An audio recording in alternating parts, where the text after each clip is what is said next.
La entrevista. Participe con nosotros. Bueno, tenemos aquí en cabina al magistrado presidente del Poder Judicial en Jalisco, José Luis Álvarez Pulido. Mi estimado, bienvenido a la primera emisión. ¿Cómo estás? Gerardo, Samantha, muy buenos días. Ya Muy te habíamos bien, puesto ¿ustedes? faltas, varias faltas. Te habíamos puesto, ya no habías venido, pero bueno, qué bueno que llegaste. Aquí estamos, como siempre, con mucho gusto con ustedes y con su auditorio. Oye, el Poder Judicial y la reforma al Poder Judicial ha sido noticia estos últimos días, inclusive pues con sorpresas, ¿no? Votaciones, no ratificaciones. ¿Qué está pasando con la reforma y qué está pasando con el Poder Judicial aquí en Jalisco? Con el Poder Judicial en general, nosotros como Poder Judicial seguimos trabajando día con día. Tenemos claro la función que nos corresponde, que es impartir justicia y proteger los derechos de las personas. Ahora, tema reforma. Conocemos un dictamen que fue aprobado ya en comisiones y en realidad, habiéndonos impuesto el contenido de ese dictamen, pues hay algunos temas que nos generan preocupación y que desde luego, pues nuestro principal interés, ojo, no hablemos de temas políticos nosotros porque no es una cancha de nosotros. Así es. Nosotros hablamos de temas meramente institucionales, de preocupación para el Poder Judicial. Y en realidad ese dictamen aprobado hace algunos días en comisiones, realmente no advertimos o no podemos identificar algunos puntos en los que se fortalezca realmente al Poder Judicial. Es decir, nosotros creemos, incluso como lo plasmamos en nuestro proyecto de dictamen, porque nosotros como Poder Judicial también en febrero enviamos un proyecto para armonizar la reforma judicial aquí en el estado de Jalisco.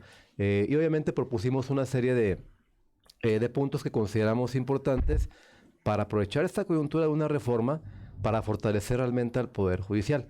¿Qué requiere el Poder Judicial? Pues yo creo que no hay realmente no creo que tengamos que descubrir lo negro de las cosas. ¿Qué se requiere? Más jueces y más juezas. Y nosotros dentro de los planteamientos que establecimos en nuestra reforma fue justamente el fortalecimiento presupuestal del Poder Judicial para estar en condiciones de incrementar el número de jueces que tenemos en el estado de Jalisco. Y lo platico el tema presupuestal de una manera muy rápida, ¿no? Nosotros actualmente, y somos de los estados que ya tienen afortunadamente un presupuesto asignado desde la propia Constitución, tenemos el 2% del presupuesto total de egresos de aquí del estado de Jalisco. Es decir, cada año de todo el presupuesto del estado al Poder Judicial le corresponde el 2%. Y ese 2% se encuentra dividido en dos conceptos. El 1.5 es para gasto corriente, operación, nóminas y todo lo que involucra el funcionamiento ordinario del Poder Judicial. Y el 0.5% se encuentra, digámoslo, con una limitante o solamente puede utilizarse para temas de infraestructura. Y claro, eso es muy bueno. Por una parte, porque permite mejorar instalaciones, construir mayores espacios, como lo estamos incluso haciendo ya en la actualidad. Pero ahí tenemos una problemática, porque si con ese 0.5% que corresponde, ojo, a una cuarta parte de todo el presupuesto del Poder Judicial, se encuentra limitado solamente para temas de infraestructura, pues obviamente nos impediría hacer juzgados y contratar jueces, porque ese 0.5% no lo podemos utilizar para tener más jueces familiares, jueces penales, jueces mercantiles, incluso personal de apoyo judicial como secretarios, notificadores. Y para nosotros es el equivalente, por ejemplo, a poder hacer un hospital, pero no tener las condiciones para contratar a quien va a ser el médico, a quien va a ser el internista, las enfermeras, camilleros, etcétera, ¿no?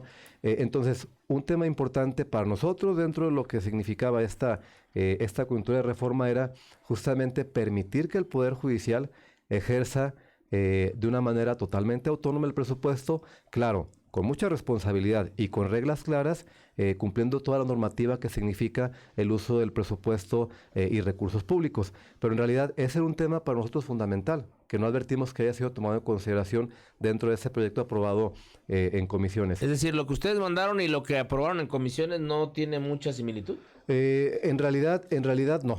En realidad hay algunas pinceladas mínimas que se advierten ahí en algunos artículos o en algunos temas de régimen transitorio, pero nos parece que el tema es integral, que el tema, creo que lo relevante aquí en Jalisco y siempre lo he dicho respetando la división de poderes, respetando que lo que corresponde al Congreso del Estado, lo que corresponde en este caso al poder ejecutivo y también judicial como nosotros, pero creemos que es una enorme oportunidad de Jalisco para que fortalezcamos al Poder Judicial. Y ojo, también ahí, de todo el presupuesto del Poder Judicial, actualmente el tribunal se le asigna el 25% y en ese proyecto se reduce a 20%. ¿Por qué razón? Realmente no tenemos identificado cuál es la justificación de ello. Eso por lo que tiene que ver con tema presupuestal. Uno, no advertimos cómo se fortalece la autonomía para permitir, actualmente tenemos menos de 4 jueces por cada 100,000 habitantes, que son números y son realidades, ¿no? El objetivo es incrementar el número de jueces, porque una persona que tiene un juicio familiar, civil, mercantil, al margen de la manera en que un juez o una jueza se encuentra en funciones, si es actualmente por el modelo de exámenes, designación del consejo, o si en algún futuro es por designación de voto de la ciudadanía, pero ese juez, esa jueza, sigue recibiendo 2,500, 3,000 expedientes para resolver en materia familiar, pues no advierto cómo va a haber una diferencia para ese ciudadano que está esperando que se resuelva un juicio. El tema es fortalecer al Poder Judicial. Ojo, presupuestalmente hablando, creemos que es un camino importante para la implementación de esa reforma, pero para que, por ejemplo, si actualmente tenemos más de 200 jueces, pues que a lo mejor en 2027 estemos en condiciones de haberlo incrementado en 50, 60 jueces más, dependiendo del tema presupuestal que estemos en condiciones de llevar a cabo. Incrementar, fortalecer Poder Judicial. ¿Falta voluntad o faltó voluntad de los diputados? ¿Falta voluntad de quién? ¿No le entienden o no tienen ganas de fortalecer el Poder Judicial? Y como yo lo mencioné hace un momento, realmente el tema que involucra aspectos políticos, aspectos internos del Congreso, realmente a nosotros, o a mí en particular como titular del Poder Judicial, no me corresponde emitir una opinión. Me parece que lo relevante es destacar técnicamente los puntos que son importantes y fundamentales para nosotros. Que se ha advierto cierta situación de, digámoslo, mayor peso al Poder Legislativo, y luego con mucho respeto, ¿no? ¿Por qué razón? Se sugiere y se propone en ese dictamen que para cada cargo, al margen del mecanismo que se propone para elegir a los magistrados, por ejemplo, que es con 20 distritos, que finalmente no nos parece que sea el mecanismo más apropiado, porque los magistrados tenemos competencia en todo el estado de Jalisco.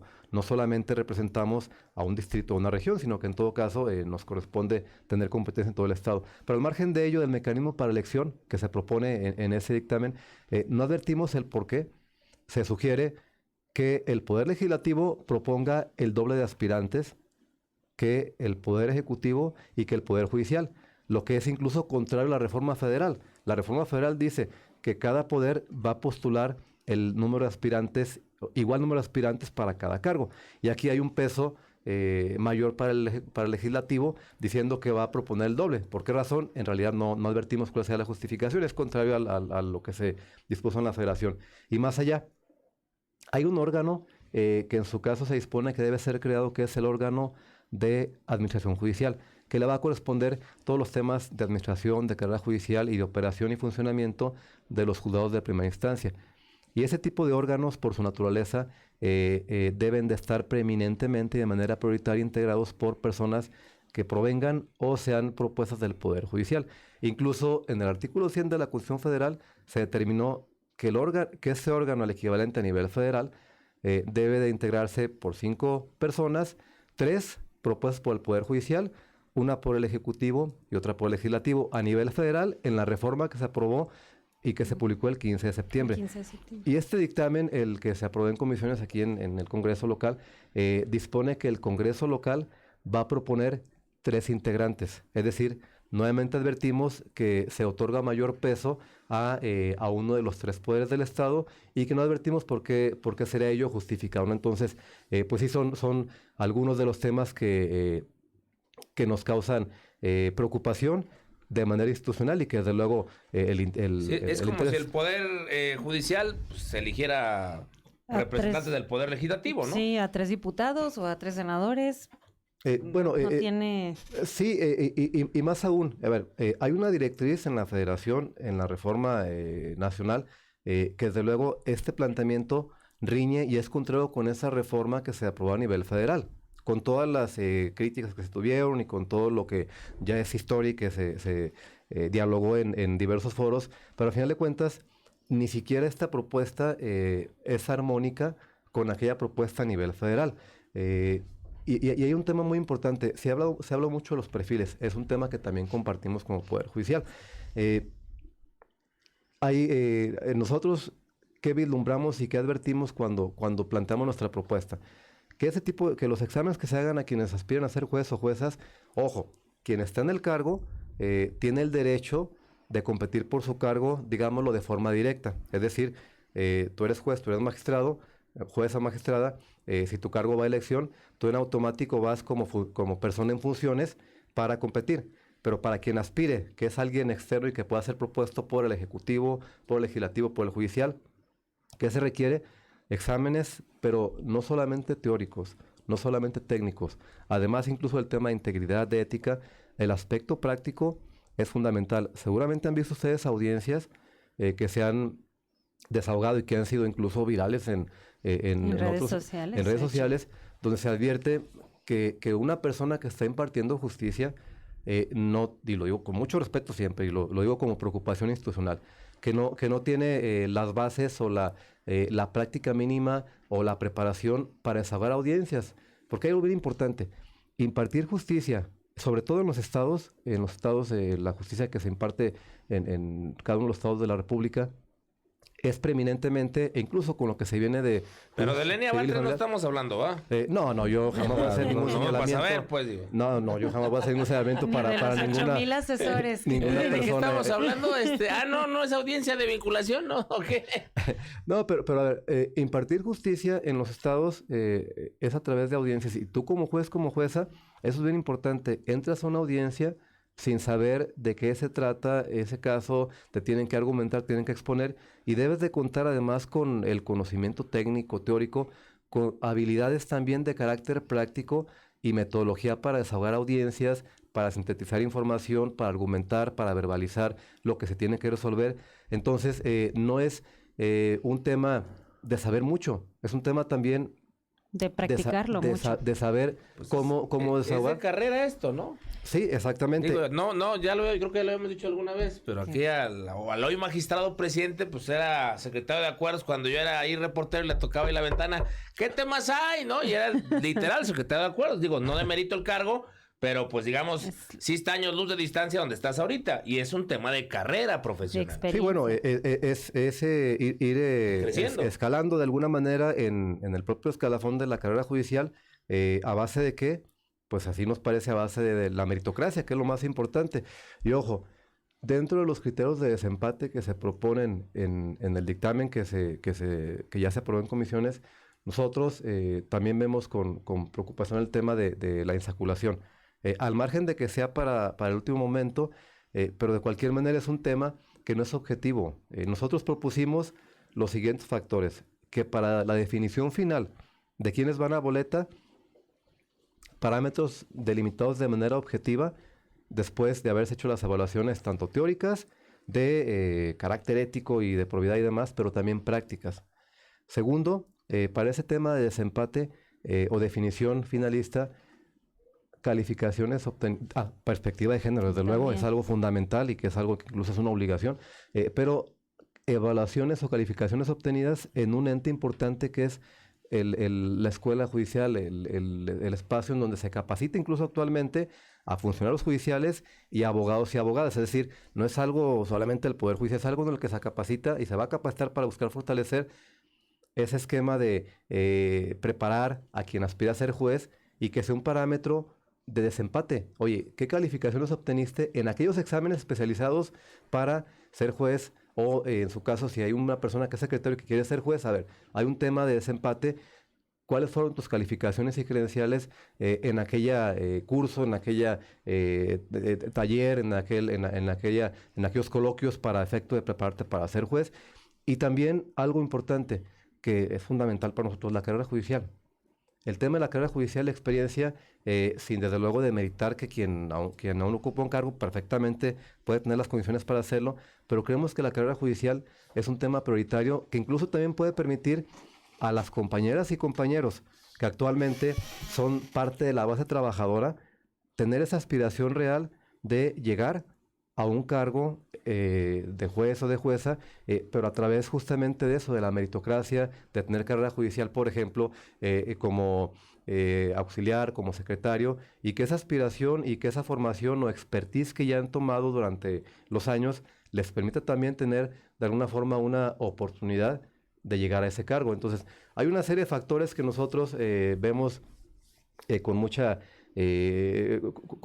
damos un seguimiento importante porque nos parece fundamental que esta coyuntura de la reforma judicial se aproveche para fortalecer al Poder Judicial. ¿A través de qué? A través de más jueces, a través también de cuidar que en su momento quien llegue a ser juez o jueza pase filtros técnicos, teóricos, éticos de probidad y, ojo, también prácticos para que no nos veamos con jueces o juezas que después de haber llegado a un cargo, pues no tengan... incompetencias. Que no tengan las bases mínimas para desahogar audiencias, que eso es algo muy importante. Otra vez bates, es lo que te digo. Entonces de la tómbola ni hablamos, que fue muy polémica el uso de la tómbola. Sí, mira, y a pesar de que en ese dictamen se propone que ya la insaculación, como técnicamente pues se le denomina a la coloquialmente llamada tómbola. La tómbola. Ajá, pues que ya es para una parte finalista.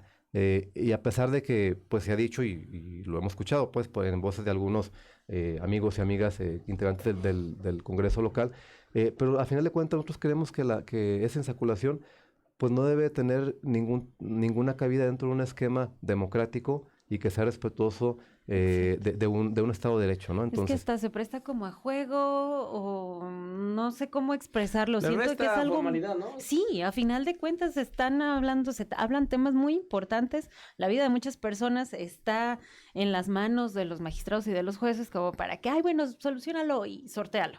No se me hace correcto. Sí, totalmente. Y yo insisto en esa parte, ¿no?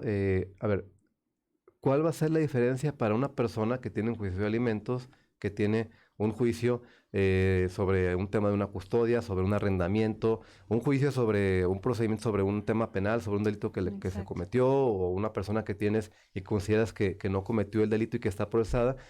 ¿Cuál va a ser la diferencia para esa persona entre el juez o la jueza que se encuentra actualmente y el juez o la jueza que ya sea continúe en funciones por elección o sea electo y que no haya formado parte del Poder Judicial, si en realidad la estructura de jueces y juezas sigue siendo la misma?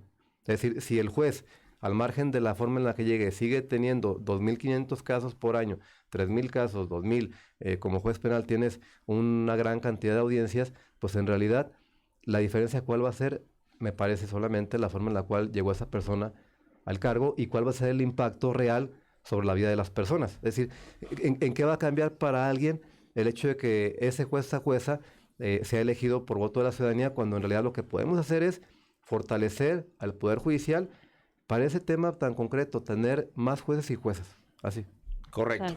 Bien, estamos hablando con el magistrado presidente del Poder Judicial en Jalisco, José Luis Álvarez Pulido. ¿Qué sigue? ¿Cuándo se vienen los cambios? ¿Y qué está pasando? Por cierto, hubo ahí la no ratificación del magistrado Daniel Espinosa Licón. ¿Cómo está este asunto? Bueno, en ese tema, si ustedes lo recuerdan, se venció el nombramiento por 7 años que se otorgó primeramente, no solamente al magistrado Daniel, sino también a la magistrada Consuelo Rosario González Jiménez, así como al magistrado Daniel Espinosa Licón. El procedimiento que se marca por nuestra ley local, desde luego con la legislación con la que ellos ingresaron al Poder Judicial ese cargo, es que 3 meses antes de que se venza su cargo, que fue el 16 de octubre, el Pleno de nuestro tribunal emite un dictamen, una evaluación del desempeño del magistrado y la magistrada durante esos 7 años. Nosotros enviamos ese dictamen en el mes de julio, en tiempo y forma, donde se documenta todo su trabajo jurisdiccional, en comisiones y en general todo lo que desplegaron dentro de esos 7 años para emitir una opinión sobre ese desempeño. Y en este caso emitimos un dictamen con evaluación favorable y positiva sobre su desempeño dentro de lo que es la función como magistrado y magistrada del Poder Judicial. Pasó, ustedes lo observaron en la Comisión de Justicia, primeramente dictamen, no del magistrado, de ambos magistrados, del magistrado y la magistrada, en sentido favorable, Sin embargo, bueno, el Pleno del Congreso decidió con la misma información técnica respecto a un magistrado o una magistrada que proviene del Pleno del Tribunal y de la Comisión, bueno, bajo su facultad, digámoslo, bajo su tema decisorio, ratificaron únicamente a la magistrada Consuelo, no así al magistrado Daniel Espinosa. Nosotros, bueno, yo incluso conozco al magistrado Daniel desde que éramos jueces, porque incluso en Puente Grande, en los juzgados de la penal, pues yo el juez 11, el juez 12, y pues incluso de repente dialogábamos sobre compartir experiencias de audiencias y demás. Me consta el trabajo que ha hecho el magistrado Espinosa, incluso al frente del tribunal. Pues me parece que hizo una gran labor dentro del Poder Judicial. Y bueno, pues el Congreso decidió no ratificar y nuevamente, como lo mencionaba en un principio, ¿no? Nosotros en los temas de carácter político, pues no opinamos porque realmente no nos corresponde. Lo que sí podemos decir es que la opinión no de José Luis, no del presidente, sino en este caso del Pleno del Tribunal, se plasmó en el dictamen que enviamos donde propusimos que era una actuación favorable y positiva de ambos magistrados y bueno, el Congreso... Bueno, tú no lo dices, pero yo sí lo digo, es politiquería del Congreso la que le cierra la puerta a un magistrado que ha venido haciendo muy bien las cosas, que inclusive pues marcó un antes y un después en el Poder Judicial y me parece a mí que pues ahí las tribus político-partidistas meten la cuchara. Se me hace complicado, y por más que no lo puedas decir, porque entiendo que no lo puedes decir, yo sí lo digo abiertamente, creo que es riesgoso que un poder meta la cuchara de esa forma en otro. Creo que no estamos en estos tiempos para que se haga eso. Es como si ustedes en el Poder Judicial le meten la mano al Poder Legislativo o al Poder Ejecutivo, pues no va. Creo que eso no es autonomía de poderes. Y te pregunto, ¿qué pasa entonces con el magistrado Daniel Espinosa Alicón? ¿Puede reclamar? ¿Hay un amparo? ¿Qué es lo que ocurre ahí? Sí, bueno, tenemos antecedentes, incluso que ya se han dado en ocasiones previas, y hay un factor importante en ese tema de tanto designación primeramente de un magistrado o ratificación. Los criterios que se han delimitado por órganos, por tribunales federales, son los siguientes: que para la primera designación de un magistrado bajo el esquema en el que ingresaron el magistrado Daniel, la magistrada Consuelo y una importante cantidad de compañeros y compañeras del tribunal, que la primera designación sí es un acto, digámoslo, soberano de parte del Congreso del Estado, de las y los integrantes del Pleno del Congreso. Pero de alguna forma, para el tema de ratificación, pues sí se han plasmado algunas directrices en cuanto a que debe de haber argumentación o de alguna manera fundar y motivar el por qué no se ratifica a una persona que ya contaba legítimamente con la expectativa bajo el desempeño adecuado durante los primeros 7 años, ¿no? Obviamente, pues claro que el magistrado Espinosa está en condiciones de interponer recursos y bueno, nosotros estamos en espera de cualquier comunicación oficial que recibamos al respecto. En este momento, lo que prevalece, al menos en este momento, es que se nos comunicó la no ratificación y por tanto, por lo menos momentáneamente, concluyó ese nombramiento el 16 de octubre. Pero bueno, puede haber mecanismos legales a través de los cuales algo distinto suceda y estamos en espera de ello. Es que no es así como que facilito, va y si salgo me encuentro a alguien con el perfil de magistrado, venga, se lo pongo. Pues no está fácil encontrar un buen magistrado, como que para, si ya tienes uno, hacerlo a un lado, creo yo. Pero bueno, José Luis Álvarez Pulido, magistrado presidente del Poder Judicial de Jalisco, gracias por acompañarnos aquí en la primera emisión. Ya te hemos puesto varias faltas, pero bueno, te esperamos ver más seguido por acá. No, muchas gracias nuevamente por la invitación. Saben que siempre estoy a la orden y desde luego siempre un saludo muy afectuoso para toda su audiencia. Gracias. Gracias. Vamos.